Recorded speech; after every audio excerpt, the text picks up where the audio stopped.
NTSC এর মন গড়ে না, তাদের হৃদয়ে মনে হয় পাথর দিয়ে গড়া। একজন প্রধানমন্ত্রী, একজন মন্ত্রী, ওরা যদি 35 থেকে 40 বছর গিয়ে যদি ওরা নির্বাচিত, ওরা যদি দেশ পরিচালনা করতে পারে, তা আমরা কিভাবে অযোগ্য হলাম? যদি আবেদনের সুযোগ দেওয়া না হয় তাহলে তারা আত্মহত্যা নেবে। আমি ইংল্যান্ডে চলে যাওয়ার কথা ছিল, কিন্তু আমি যেহেতু নিবন্ধন পরীক্ষা দেওয়ার সুযোগ পেয়েছি, আমি স্কুল পর্যায়ে ঠিকেছি, কিন্তু এনটিএসসি করোনার কারণে যে প্রাপ্য ব্যাকডেট সেটা না দেওয়ার কারণে আমরা আমাদের কাঙ্ক্ষিত সার্টিফিকেটটি পেয়েও আবেদন করতে পারিনি। এই মুহূর্তে যদি আমাদেরকে নিয়োগ না দেওয়া হয়, তাহলে আমাদের ভবঘুরে যাযাবর এবং রাস্তার উচ্ছিষ্ট মানুষ ছাড়া আমাদের পরিবারের পক্ষে দাঁড়ানোর কোনো সুযোগ নেই, কারণ আমাদের আর কোনো অপশন নেই।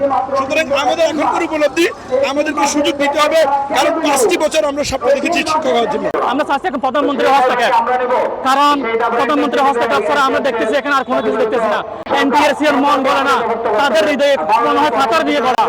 তাদের কাছে এত কিছু করার পরও তাদের মনে আমি কোনো কিছু তাদের নজরে আসে না।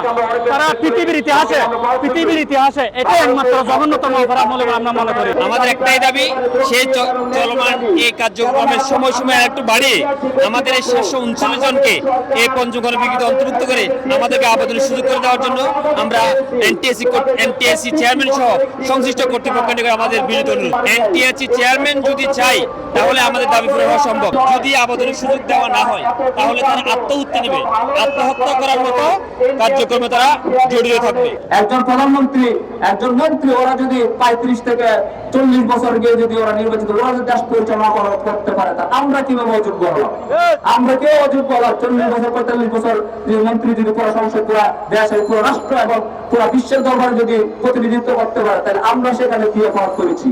আমরা তো মনে করি আমাদের প্রত্যেকটা শিক্ষক, এখানে যারা আজকে এসেছে, প্রত্যেকটা শিক্ষক পরিবার থেকে শুরু করে রাষ্ট্রীয় সব জায়গায় নেতৃত্ব দেওয়ার মতো অধিকার রাখে, সব জায়গায় কথা বলার মতো অধিকার রাখে, সব জায়গায় তাদের মেধার প্রতিফলন করাতে পারে।